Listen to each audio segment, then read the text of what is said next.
करते हैं अलवर की किशनगढ़ बास थाना इलाके के नंगली पठान गांव में दो पक्षों के बीच विवाद हुआ।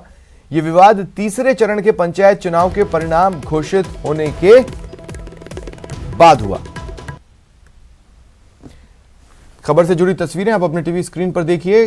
खबर के बारे में विस्तार से आपको बताते हैं। दरअसल पंच पद को लेकर हुए विवाद में 1 दर्जन से ज्यादा लोग घायल हुए हैं, जिन्हें उपचार के लिए अस्पताल में भर्ती कराया गया है। घटना के बाद पुलिस जांच में जुटी है। इस बीच पुलिस ने दोनों ही पक्षों के 1 दर्जन से अधिक लोगों को हिरासत में भी लिया है।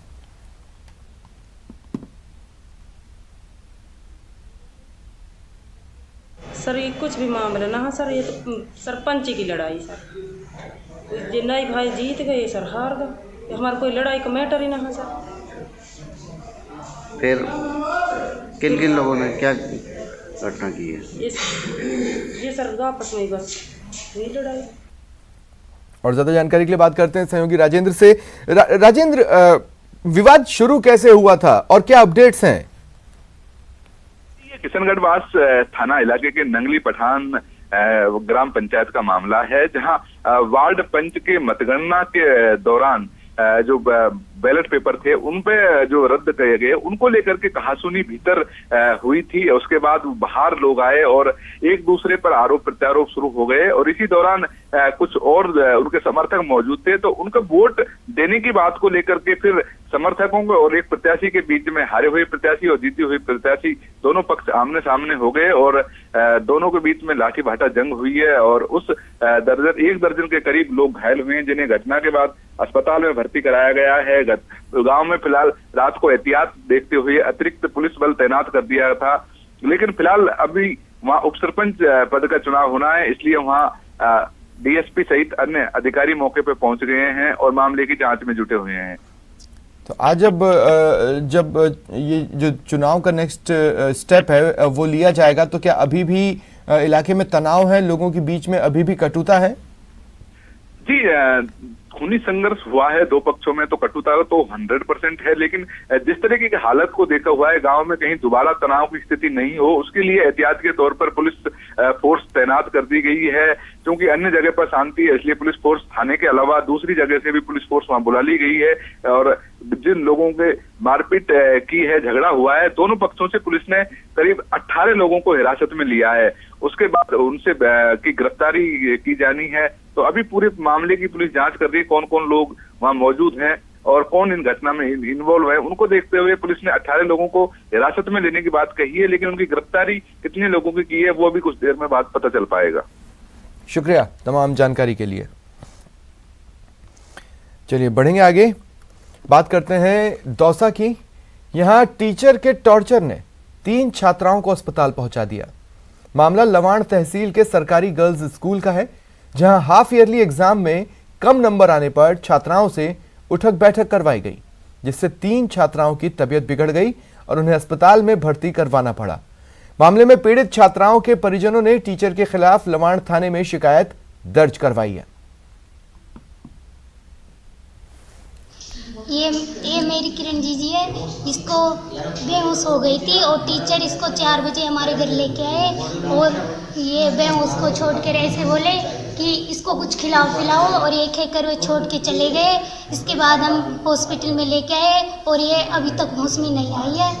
और एक लड़की पकड़ के लाई थी और फिर वैसे बोला कि जी खिलाओ पिलाओ और कोई सवाल पूछा तो सवाल नहीं है। वो तो पीटा किसने पीटा? मैडम ने। किस बात पे? कोई सवाल नहीं आया, इसको सवाल पूछा था।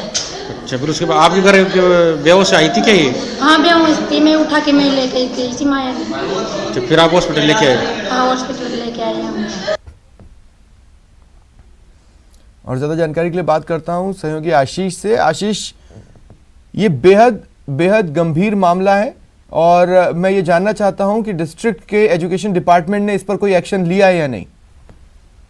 शिक्षा विभाग की टीम स्कूल में पहुंच गई थी और सभी छात्राओं से, उनके परिजनों से और शिक्षिका से बयान लिए थे। हालांकि इस पूरे मामले में लवाण थाने में भी मुकदमा दर्ज हो गया है और शिक्षिका ने माफी भी मांगी है, लेकिन शिक्षिका का साफ कहना था कि उसका उद्देश्य किसी भी तरह के छात्राओं को परेशान करना नहीं था। उन्होंने बोला था कि अर्धवार्षिक परीक्षा में जो छात्राएं थी उनके 0 से 3 नंबर तक आए थे 70 नंबर में से, ऐसे में काफी कम नंबर आए थे, इसलिए उनको पनिशमेंट दिया गया था। हालांकि शिक्षिका का यह भी दावा था कि उसने 200 उठक बैठक नहीं लगवाई थी, 5 से 7 उठक बैठक लगवाई थी, लेकिन उसी में जो छात्राएं हैं उन्होंने घर पे जाके शिकायत की है और बेहोश की बात कही है। जी तो फिलहाल टीचर का कोई वर्जन मिल पाया है? ऑन कैमरा तो अभी कुछ नहीं बोला है, लेकिन फोन पर जो बात हुई है उस आधार पर टीचर का यही कहना है कि उसने पनिशमेंट जरूर दिया है, लेकिन वो कम अंक आने के कारण दिया है कि इतनी मेहनत के बावजूद भी छात्राओं के 0 नंबर आए हैं। ऐसे में उसने इस तरह का पनिशमेंट दिया कि आगे ये पढ़ाई अच्छे से कर सके। और जो क्योंकि इस टीचर का साफ कहना था कि अर्धवार्षिक परीक्षा में जो परीक्षा हुई थी उसकी कॉपियां जांची गई थी और कॉपियों में 70 में से मात्र 0 नंबर आए थे छात्राओं के और एक छात्रा के 3 नंबर आए थे। ऐसे में उनको पनिशमेंट दिया गया था। और जो छात्राएं कह रही थी कि 200 उठक बैठक लगाई, तो टीचर मना कर रही थी कि इस तरह की उठक बैठक नहीं लगवाई गई, सिर्फ 8 से 10 उठक बैठक लगवाई गई थी। मैं सिर्फ इतना कहना चाहता हूँ आशीष कि अगर बच्चों को कम नंबर आए तो उसमें जिम्मेदारी कुछ हद तक टीचर्स की भी बनती है। ढंग से पढ़ाते तो इस तरह की स्थिति नहीं आती, उन्हें भी साथ में उठक बैठक लगा लेनी थी। ये किस तरह का पनिशमेंट दिया जा रहा है वहां पर? बिल्कुल, ये निश्चित रूप से पनिशमेंट इस तरह का दिया जाना गलत था, क्योंकि अगर टीचर शुरू से ही पढ़ाते, क्योंकि जनवरी का महीना चल रहा है और जुलाई से सत्र शुरू हो जाता है, ऐसे में 6 महीने की जो टीचर की जो पूरी मेहनत थी या पढ़ाई थी वो काम नहीं आई, तो ऐसे में टीचर में जरूर कमियां रही होंगी, तभी तो बच्चों के इतने कम नंबर आए। ऐसे में टीचर को अपने आप में सुधार करना चाहिए था कि शायद उसकी जो शिक्षण प्रणाली है और जो अध्ययन प्रणाली है उसमें कमियां है, ताकि जो बच्चों को समझ में नहीं आ रहा और जिसके कारण बच्चों को कम नंबर आ रहे हैं, ऐसे में अपने आप में सुधार करने के बजाय उन्होंने छात्राओं को इस तरह का पनिशमेंट दिया जो शायद गलत था। चलिए, शुक्रिया तमाम जानकारी के लिए। आप नजर बनाए रखें।